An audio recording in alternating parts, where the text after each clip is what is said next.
Senhoras e senhores, bom dia.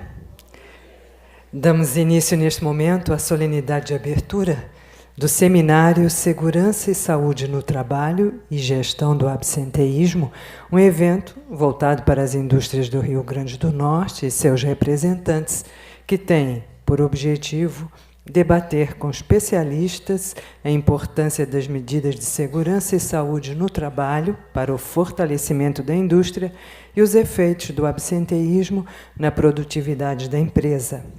Registramos e agradecemos a presença do Superintendente Regional do SESI, Rio Grande do Norte, Juliano Martins, do Diretor de Operações do SESI, Gontran Costa, da Gerente Executiva de Promoção da Saúde, Daniela Faria, os nossos palestrantes, Sérgio Guerra e Gustavo Nicolai, e também a presença da gestora do Programa SESI de Gestão do Absenteísmo no Rio Grande do Norte, Gleina Lemos. E agora, para abrir oficialmente o nosso seminário, vamos ouvir as palavras do Superintendente Regional do SESI, Juliano Martins.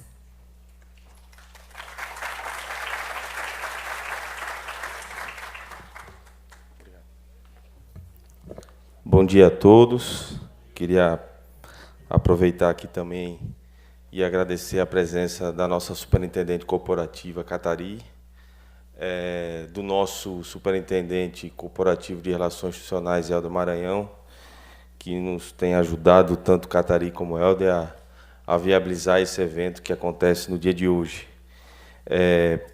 Para nós, do Sistema FIENE, é uma satisfação muito grande de poder estar sediando esse seminário. Esse seminário acontece hoje aqui em Natal, amanhã em Caicó e na quarta-feira em Mossoró. A ideia nossa do Sistema FIENE é de buscar trabalhar sempre com a informação para a indústria do Rio Grande do Norte. A gente percebe do quanto há carência no que diz respeito à questão da gestão do SST.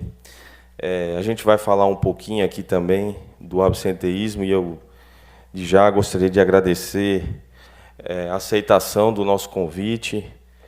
Gustavo Nicolai é um parceiro nosso que tem nos ajudado a reestruturar a nossa área de SST aqui no Estado. Gustavo, muito obrigado. Gostaria de agradecer também a Sérgio por ter saído lá da sua terra, Minas Gerais, para vir aqui falar um pouquinho do cenário econômico para a gente. Ele é muito importante, está muito ligado a essas questões do trabalho, enfim. Então, Sérgio, muito obrigado aí pela sua presença. Espero que aproveite um pouquinho também da praia, né? Já que lá em Minas não tem, né? Bom, enfim, toda a equipe do SESI que trabalhou para que esse evento acontecesse da melhor maneira possível. Eu espero que seja muito proveitoso para todos. A ideia nossa é de realizar 2 encontros anuais, esse é o primeiro. No segundo semestre faremos um segundo encontro, justamente para estar trazendo para vocês informação, o que é que está mudando dentro do cenário político, econômico, da regulamentação, enfim. Os SESIs do Rio Grande do Norte se fazem mais presente das indústrias e podem ter certeza que essa casa está aberta para todos os senhores. Muito obrigado pela presença.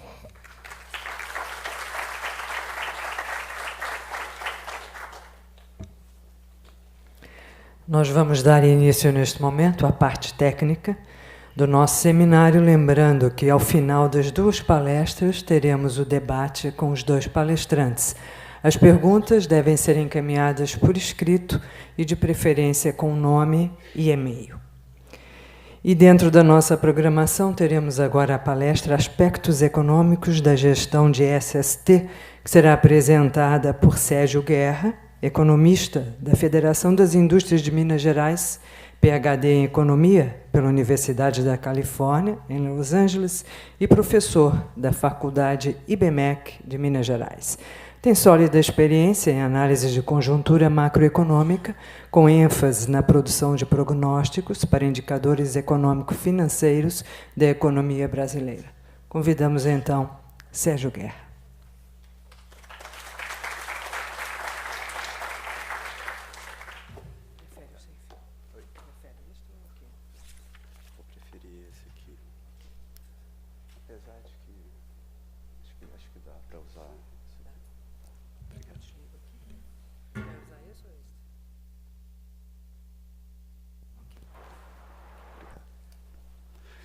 Bom dia a todos.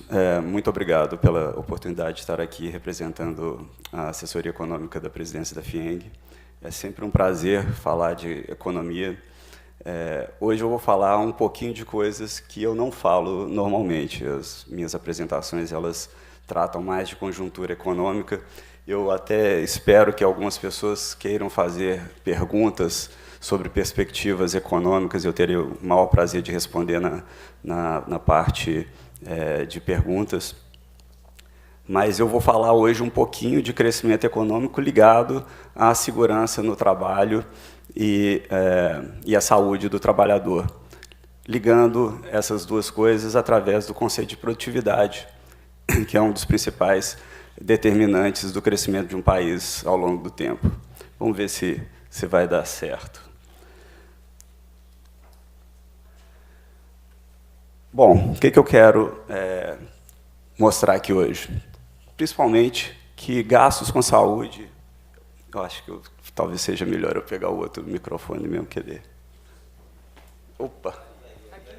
É porque eu vou ter que ficar olhando ali. Tá ligado? Oi. Alô? Oi. Tá. Bom, o que eu vou querer mostrar ao final dessa palestra? Que gastos com saúde e segurança do trabalho não deveriam ser considerados despesas, são investimentos, e investimentos de elevado retorno. Como é que eu vou fazer isso? Comparando, usando o conceito de produtividade, o conceito de competitividade, e olhando também para custos das empresas. Eu vou tentar convencer vocês que não só do ponto de vista da empresa, mas do país como um todo, é importantíssimo cuidar de segurança no trabalho e de saúde do trabalhador. Mas antes, eu vou, claro, falar um pouquinho de economia, para dar uma perspectiva da situação que nós nos encontramos e que talvez mostre o quão importante é, nesse momento, prestar atenção a essas questões que nos permitem aumentar a produtividade do país. Então, veja bem que as perspectivas econômicas para o Brasil, na comparação com alguns países ou com algumas regiões do mundo, são péssimas. Nós já tivemos um resultado econômico muito ruim em 2015, de uma queda de 3,8% do PIB, e os resultados para 2016 de queda de 3,5%, e para 2017 de crescimento nulo. Isso aqui talvez esteja um pouquinho defasado. O FMI ele vai mostrar novas estimativas em breve, e estimativas que, inclusive, envolvem a mudança no controle político do país, mas mostra claramente que nós estamos numa situação péssima em relação ao resto do mundo. Essa situação ela é característica desses últimos 5 anos. Então, elas podem, de certa forma, serem relacionadas com políticas econômicas adotadas recentemente. Mas é também verdade que, se pegarmos um período mais amplo, por exemplo, de 1985 a 2010, o crescimento do PIB per capita no Brasil é um dos menores no mundo. Ele está certamente abaixo da média mundial de 2,7% ao ano. No Brasil, esse crescimento ficou em 1,3% ao ano. Essa é uma medida de riqueza por pessoa no Brasil, da geração de riqueza por cada brasileiro. Claramente, há espaço para uma melhoria muito grande. Mas o que determina crescimento econômico? Bom, o pessoal que estuda crescimento econômico tende a dizer o seguinte: olha, você pode crescer se você aumentar o estoque de capital, as máquinas com as quais as pessoas trabalharão, ou a infraestrutura que elas utilizarão. Faz todo sentido. Você pode crescer muito também se você aumentar o número de trabalhadores e a qualificação desses trabalhadores. Então, nós experimentamos esse tipo de crescimento aqui no Brasil, tanto por aumento de capital e de infraestrutura, quanto por aumento de número de trabalhadores em alguns episódios da nossa história. Na década de 60 e 70, na passagem da década de 60 para 70 e durante a década de 70, nós crescemos muito por aumento no nosso estoque de máquinas, equipamentos e de infraestrutura. Já na década passada, nós crescemos bastante por causa de aumento no número de trabalhadores. Houve um processo de formalização muito grande. As taxas de desemprego, tanto no mercado formal quanto no mercado informal, caíram muito.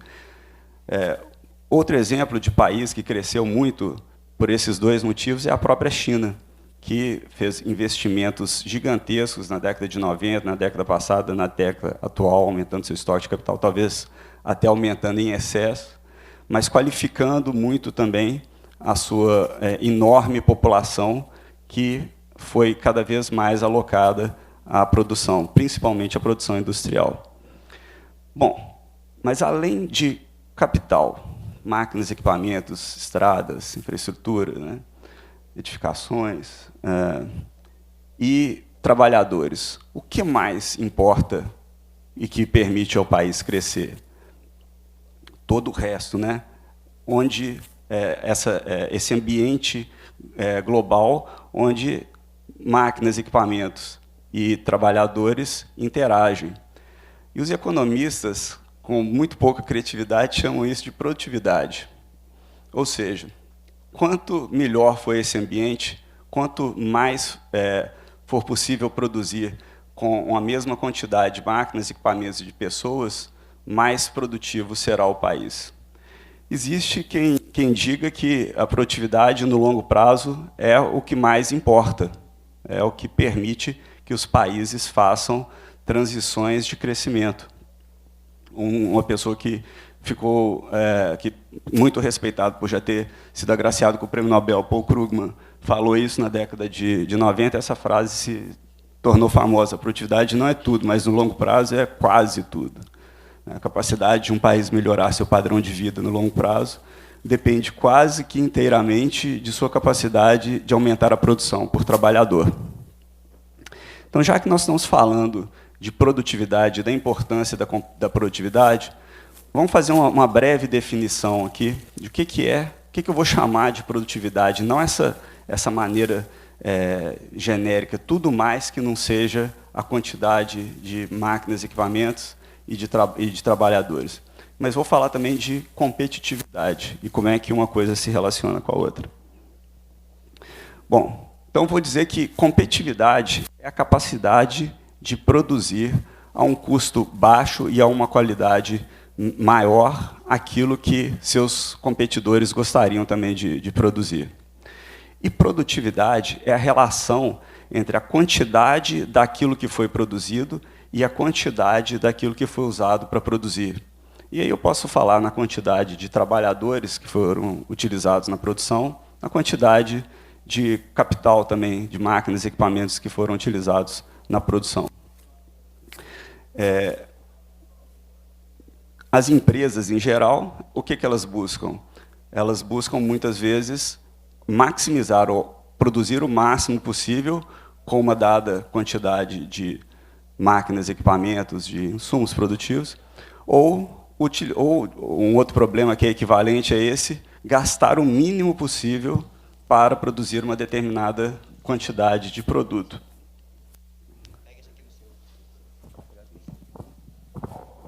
Oi. Alô? Bom,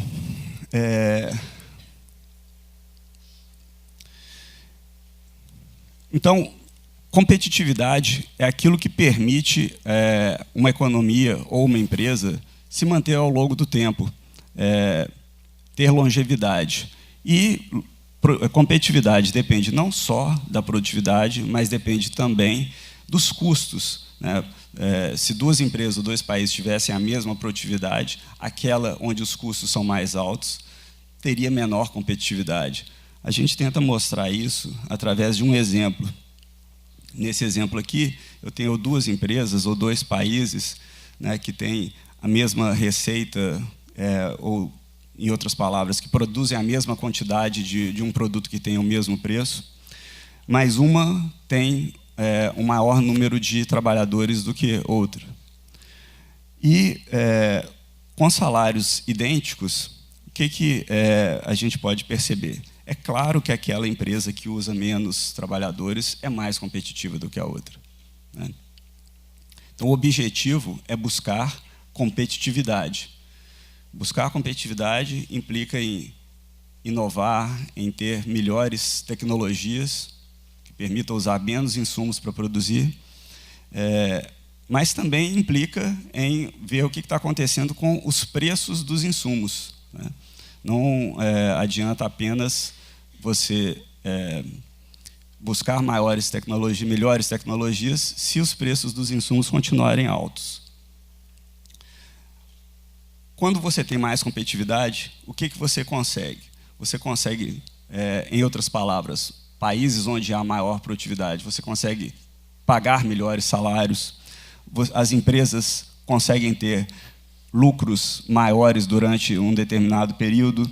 Isso cria um círculo virtuoso quando esses lucros são reinvestidos na produção. E existe um maior espaço, ou talvez até um maior poder de barganha para competir e tentar ganhar novos mercados. Mas, se isso, então, é uma das coisas mais importantes, como é que está a produtividade no Brasil?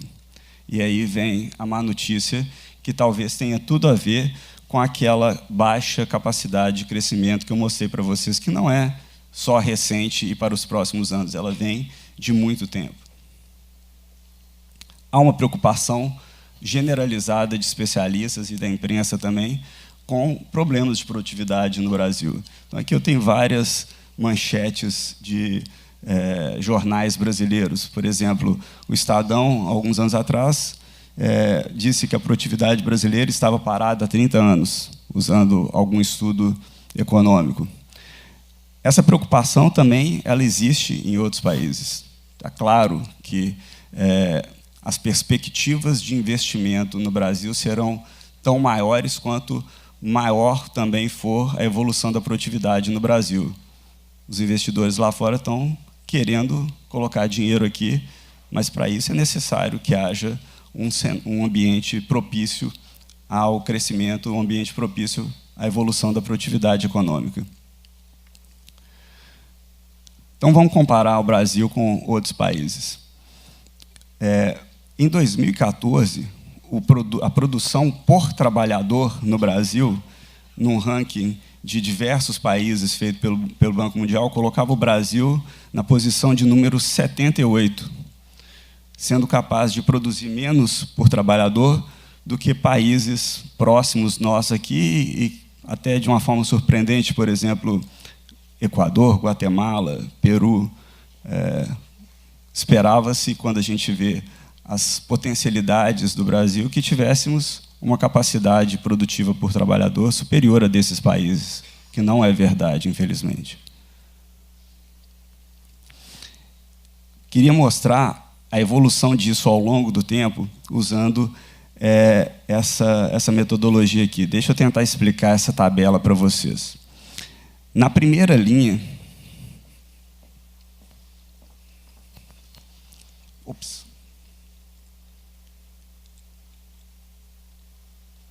Aqui eu tenho 1970.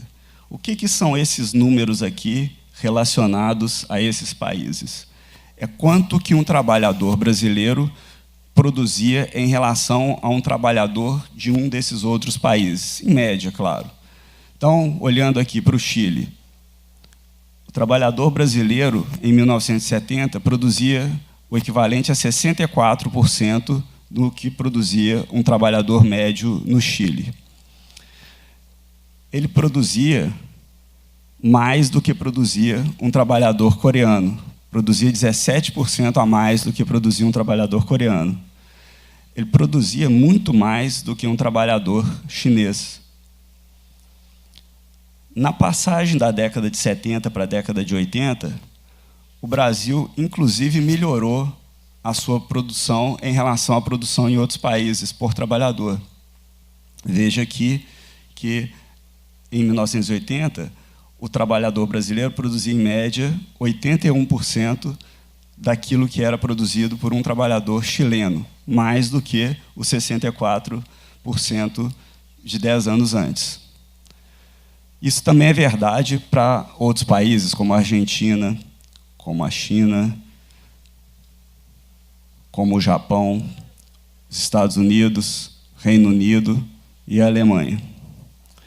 O que aconteceu a partir de 1980? A quantidade produzida por um trabalhador brasileiro em relação àquilo que era produzido em outros países caiu de forma notável e de forma generalizada. Eu chamo a atenção daquele país, a Coreia do Sul.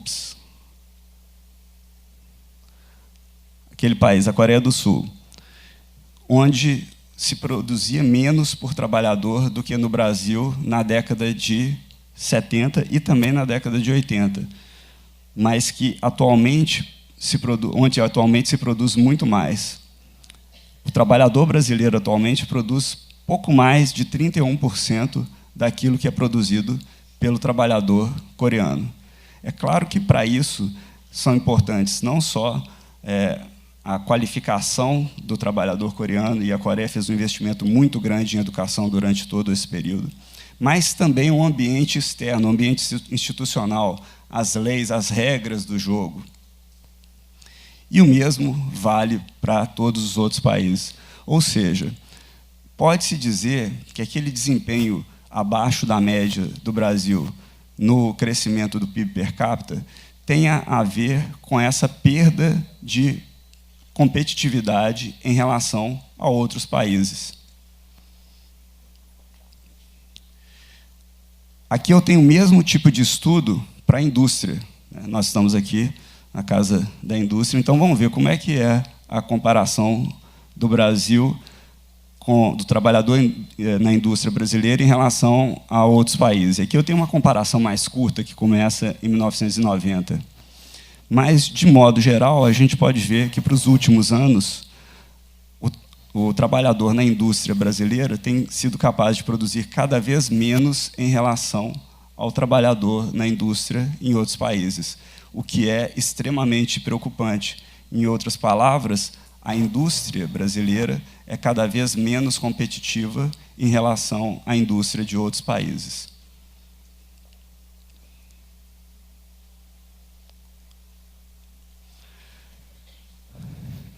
E vejam que nós teremos um agravamento da situação no que diz respeito à produção no Brasil em relação a outros países, pelo seguinte motivo. Atualmente, nós temos uma quantidade relativamente grande de pessoas trabalhando em relação a pessoas que não estão trabalhando. A gente pode olhar aqui, digamos que abaixo da minha mão são aquelas pessoas que não estão trabalhando por serem muito jovens. E acima da minha mão aqui, acima de 54 anos, são muitas pessoas que já não estão mais trabalhando por estarem aposentadas. É inevitável, pela taxa de crescimento da população brasileira, que nós cheguemos a uma situação como essa aqui, tendo um número muito maior de pessoas não trabalhando em relação àquelas que estão trabalhando. Então, nós teremos que canalizar cada vez mais recursos para garantir a sobrevivência, ou o bem-estar daquelas pessoas que não estão trabalhando, extraindo esses recursos, lógico, da geração de riquezas. Isso compromete ainda mais a nossa competitividade em relação a outros países que já estão nessa condição. Então, quais são os principais obstáculos que a gente deveria transpor para mudar a trajetória da nossa produtividade e elevar, portanto, a nossa competitividade? Nós temos que mudar o ambiente externo, aquele ambiente onde capital e trabalho se unem para produzir riqueza. Podemos dizer que existem fatores sistêmicos que afetam a produtividade do país. Carga tributária, infraestrutura, burocracia, a regulação, as regras do jogo, isso são coisas que temos que mudar. Mas existem também fatores que são setoriais. Vamos pensar na indústria ou em setores industriais. Nós temos cadeias produtivas incompletas, o que impede que tenhamos sinergia entre empresas ou entre setores. Existe um porte de empresas relativamente menor no Brasil em relação a outros países, fazendo com que essas empresas relativamente menores tenham menor também poder de barganha. E existe uma baixa integração das empresas brasileiras e de setores empresariais brasileiros com as cadeias globais de valor. O Brasil é o segundo país mais fechado do mundo, de acordo com o estudo do Banco Mundial e do FMI. Como é que eles fizeram esse estudo? Eles pegaram tudo aquilo que a gente exporta, o valor das nossas exportações, somaram com o valor das nossas importações e dividiram pelo PIB. Fizeram isso para todos os países. Nós só ganhamos do Sudão. Perdemos para todos os outros países. Para você crescer, você precisa importar muito.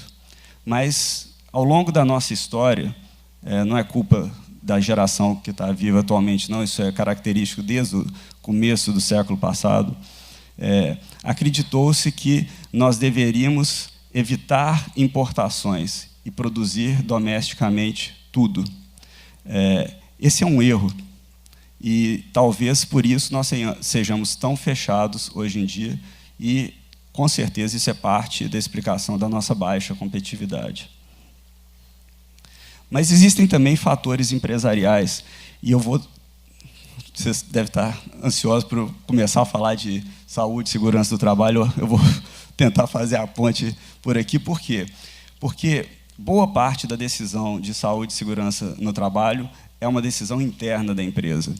Mas existem outros fatores empresariais que determinam a evolução da produtividade.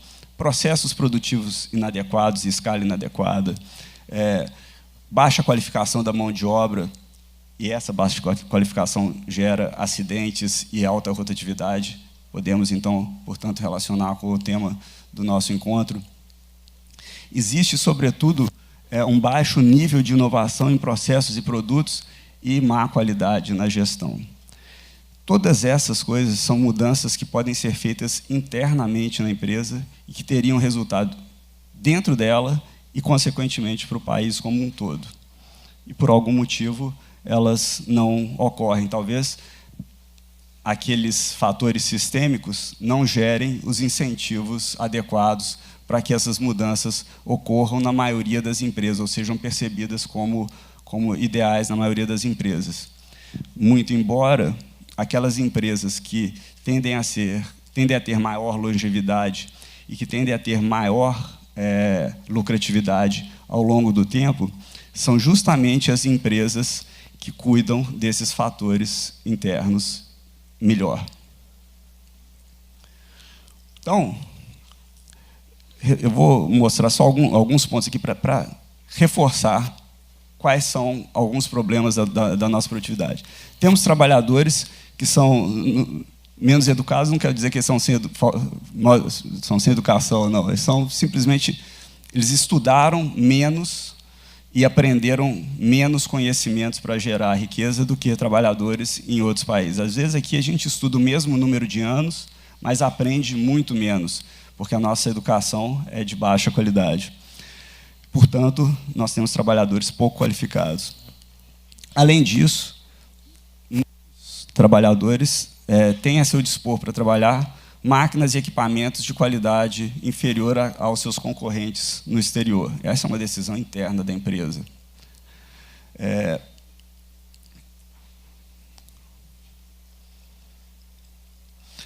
E o mais interessante e mais trágico é que, mesmo que nós tivéssemos, digamos, os trabalhadores coreanos, que todo trabalhador brasileiro fosse igual a um trabalhador coreano, que esse trabalhador pudesse trabalhar com as máquinas que estão disponíveis na Coreia.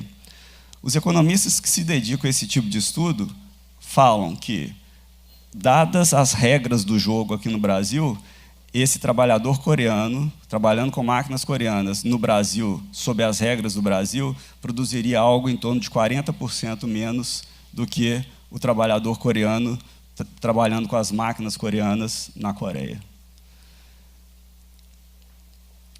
Portanto, no Brasil, esse ambiente externo, essa ineficiência produtiva e a baixa qualidade do preparo do nosso trabalhador são os principais fatores que nos impedem de crescer. Na década passada, como eu disse para vocês, nós tivemos um crescimento muito acelerado porque houve uma entrada muito grande de pessoas na força de trabalho, mas não necessariamente pessoas qualificadas. Muitas dessas pessoas entraram para o setor de serviços, que é o setor onde há a menor qualificação e a produtividade mais baixa na economia. O que a gente pode fazer? Políticas públicas que privilegiem a eficiência econômica, ou seja, que busquem utilizar da melhor maneira possível os recursos produtivos. Uma coisa que é muito importante é que, tudo bem, se fizermos investimentos em capital humano, ampliação de infraestrutura, e se melhorarmos o ambiente de negócios, nós certamente teremos aumento de produtividade aqui no Brasil. Mas, ainda assim, precisamos de mudar algumas outras coisas no ambiente externo. Que coisas que eu estou falando em particular? Uma delas é a carga tributária, que, de acordo com alguns economistas, é o principal fator de desincentivo a investimentos em produtividade no Brasil ou investimentos em geral no Brasil. Existem apenas aproximadamente 20 países no mundo que têm uma carga tributária maior do que a carga tributária brasileira. Esses países são, em sua grande maioria, economias europeias maduras. Então, por que nós temos aqui no Brasil uma carga tributária tão elevada e, certamente, uma percepção de que aquilo que vai para o setor público na forma de tributos não retorna para a população na forma de serviços de boa qualidade? Por que isso? A questão é a seguinte: nós temos o que os economistas chamam de um problema fiscal estrutural. Por causa das nossas leis, muitas delas oriundas da Constituição da década de 80, o gasto público tem evoluído mais rapidamente do que a geração de riqueza no Brasil. Ou seja, as despesas do governo, elas todos os anos cresceram a uma taxa maior do que a taxa de crescimento do PIB. Em alguns momentos, o crescimento da receita pública foi maior do que o crescimento da despesa, como em alguns anos da década passada. Mas sempre abaixo do crescimento da geração de riqueza. Por quê? Porque as leis brasileiras impedem que o setor público tenha capacidade de decidir onde ele vai colocar seu dinheiro. Ele é obrigado a receber recursos e aplicar esses recursos em uma série de programas. O que tem crescido mais nas despesas do setor público? Gastos do INSS. São gastos com aposentadorias e benefícios sociais. Aí você pode estar falando assim, será que esse economista está preocupado com coisas como Bolsa Família, por exemplo? Não. Bolsa Família é um programa de elevado impacto social e é um programa muito, muito barato em relação às outras coisas. Mas aposentadorias fogem completamente do padrão mundial. Por tempo de contribuição, em média, mulheres se aposentam no Brasil com 52 anos e homens com 54 anos e recebem benefícios daí em diante. Esses benefícios muitas vezes podem ser acumulados com outros benefícios. Por exemplo, as nossas regras relativas à viuvez são muito mais brandas do que as regras de outros países. Isso faz com que o crescimento, e sem falar na previdência do setor público, dos funcionários públicos, que é um grupo de pessoas quase 20 vezes menor do que os aposentados que não são do funcionalismo público e que respondem por metade das despesas com aposentadoria no Brasil.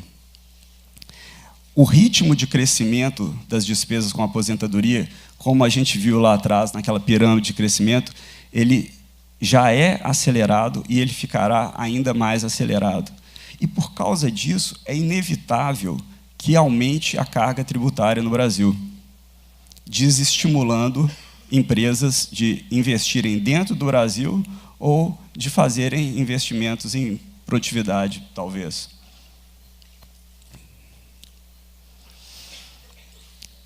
Aqui eu tenho uma série de outros pontos que mostram diferenciais, ou pontos nos quais o Brasil está atrás de México e Estados Unidos, e que tem a ver com custos das empresas.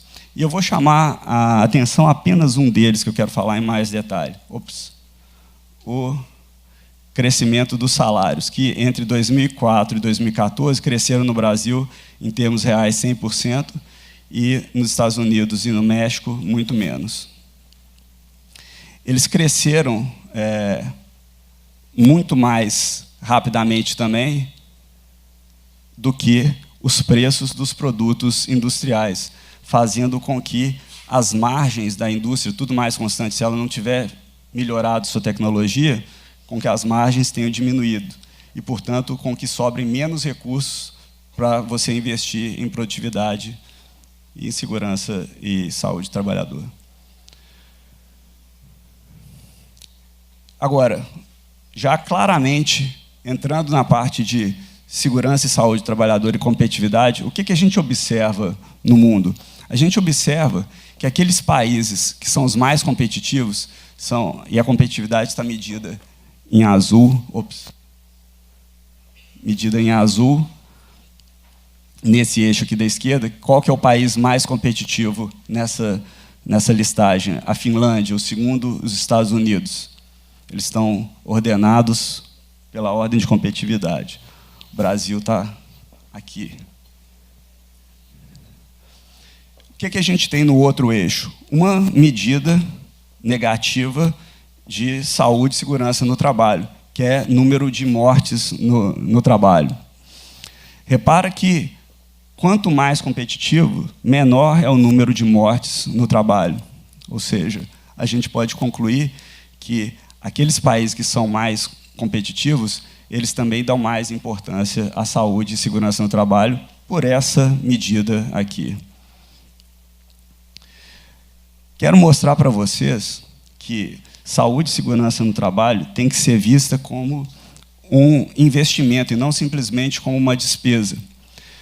Usando dados da União Europeia, vamos ver aqui o que foi gasto com uma série de atividades que pode ser associada à saúde e segurança no trabalho.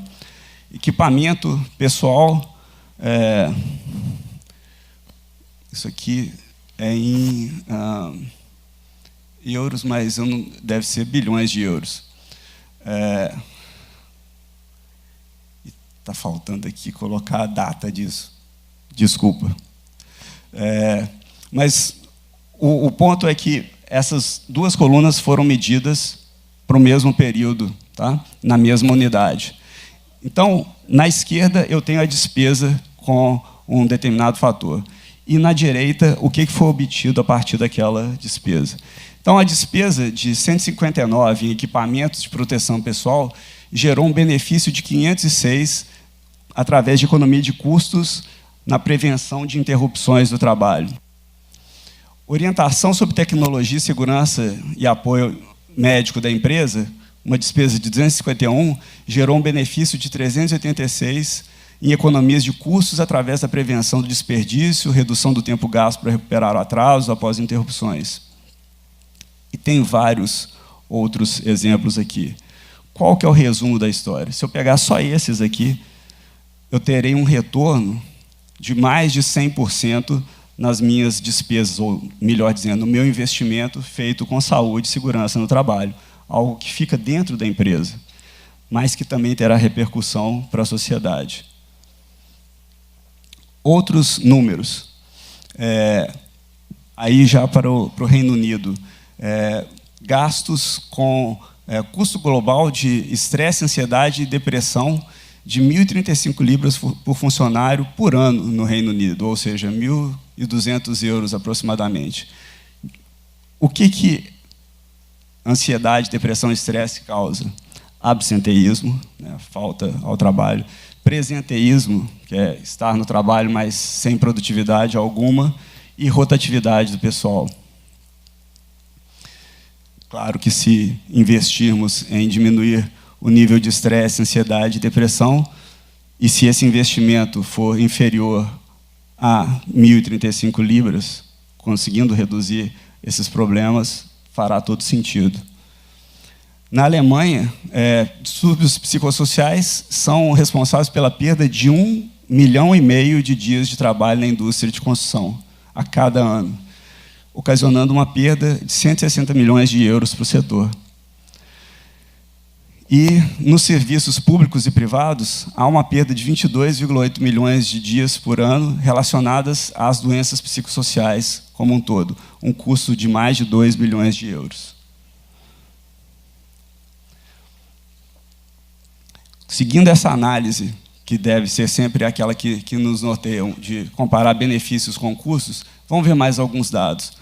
Os países com o sistema de saúde e segurança do trabalho mais desenvolvidos gastam uma percentagem menor da sua geração de riqueza, do seu PIB, para o tratamento de lesões e doenças relacionadas ao trabalho.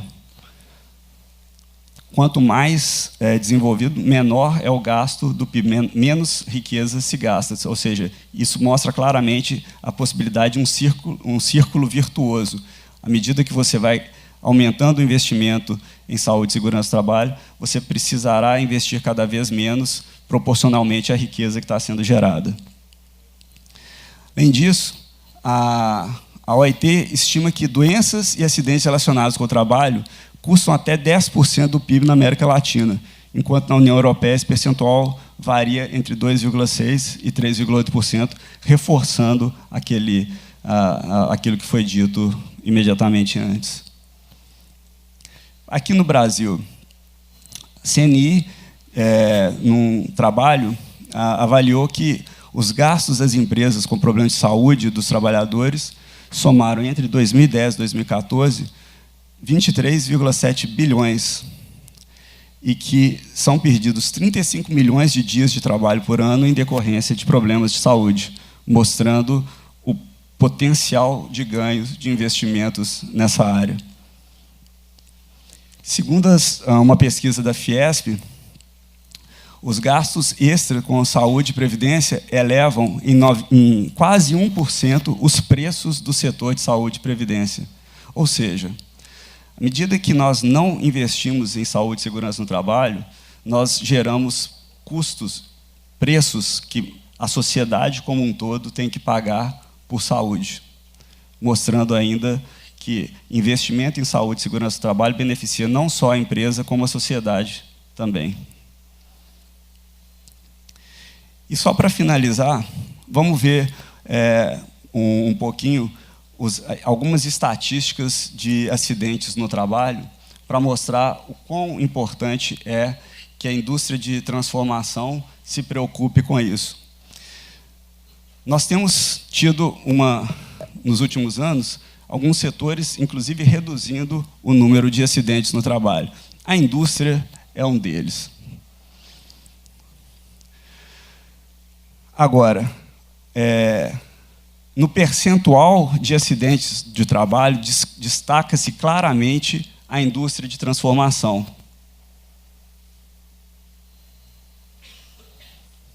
Mostrando que talvez esse tipo de investimento em prevenção a acidentes e saúde mental e física do trabalhador tenha um retorno ainda maior para a indústria do que para outros setores. Então, como é que eu quero concluir? Olha, a decisão de se fazer investimentos em saúde e segurança do trabalho é uma decisão interna da firma. O que pode justificar a firma fazer essa decisão? Claro que ela tem que obter mais benefícios do que ela terá de custos. E vale a pena fazer isso? Vale muito a pena. é fato que a receita das empresas ela depende muito do ambiente externo. Se eu pegar as empresas em geral e fatos do ambiente externo, quando a economia está crescendo, as receitas crescem proporcionalmente. Quando a economia está contraindo, as receitas caem.